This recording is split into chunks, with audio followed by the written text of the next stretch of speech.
بسم اللہ الرحمن الرحیم۔ شروع کرتا ہوں اللہ کے ببرکت نام سے جو دلوں کے راز خوب جانتا ہے۔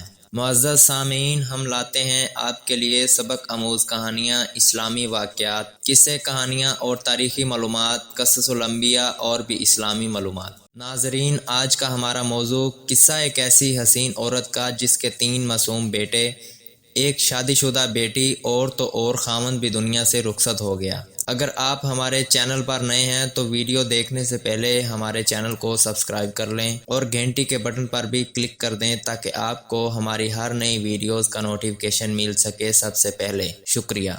ابو الحسن سراج رحمۃ اللہ علیہ کہتے ہیں کہ میں ایک مرتبہ حج کو گیا۔ میں طواف کر رہا تھا، میری نگاہ ایک ایسی حسین عورت پر پڑی جس کے چہرے کا حسن چمک رہا تھا۔ میں نے کہا، واللہ ایسی حسین عورت میں نے آج تک نہیں دیکھی۔ یہ اس کے چہرے کی ساری رونق اس وجہ سے ہے کہ اس کو کبھی کوئی رنج و غم نہیں پہنچا۔ اس نے میری یہ بات سن لی، کہنے لگی، تم نے یہ کیا کہا؟ واللہ میں غموں میں جکڑی ہوئی ہوں اور میرا دل فکروں سے اور آفتوں سے زخمی ہے اور کوئی میرے غموں میں میرا شریک نہیں رہا۔ میں نے پوچھا، کیا ہوا؟ کہنے لگی کہ میرے خاوند نے قربانی کی ایک بکری ذبح کی۔ میرے 2 بچے کھیل رہے تھے اور ایک بچہ دودھ پیتا میری گود میں تھا۔ میں گوشت پکانے کے لیے اٹھی تو ان دونوں لڑکوں میں سے ایک نے دوسرے سے کہا، میں تجھے بتاؤں کہ ابا نے بکری کس طرح ذبح کی؟ اس نے کہا کہ بتا۔ تو اس نے چھوٹے بھائی کو لٹا کر بکری کی طرح ذبح کر دیا۔ پھر وہ اس کو ذبح کر کے ڈر کے مارے بھاگ گیا اور پہاڑ پر چڑھ گیا۔ وہاں ایک بھیڑیے نے اس کو کھا لیا۔ باپ اس کی تلاش میں نکلا اور ڈھونڈتے ڈھونڈتے پیاس کی شدت سے مر گیا۔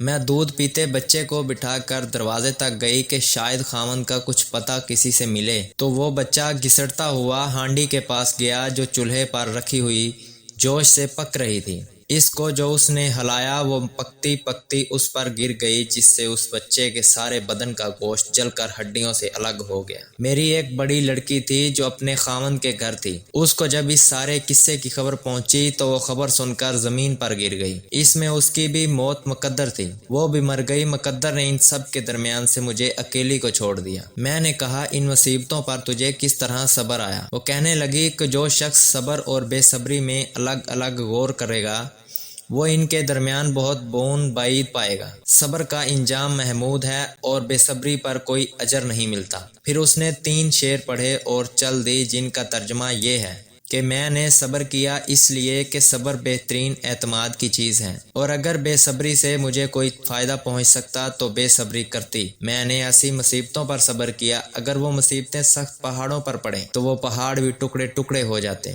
میں نے اپنے آنسوؤں پر قدرت پائی، بس ان کو نکلنے سے روک دیا۔ اب وہ آنسو اندر ہی اندر میرے دل پر گر رہے ہیں۔ ویڈیو پسند آ جائے تو صدقہ جاریہ کے طور پر آگے شیئر کر دیں، کیونکہ نیکی کو پھیلانا صدقہ جاریہ ہے۔ آپ کی شیئر کی ہوئی ایک اچھی بات کسی کی زندگی بدل سکتی ہے۔ صدقہ جاریہ وہ واحد صدقہ ہے جس کا انعام مرنے کے بعد بھی آپ کے نامہ اعمال میں لکھا جائے گا۔ سانسوں نے وفا کی تو اگلی بار ایک اور ویڈیوز لے کر حاضر ہوں گا، تب تک کے لیے خدا حافظ۔ اللہ پاک آپ کا حافظ و نگہبان، ہنستے رہیں اور ہمیشہ مسکراتے رہیں۔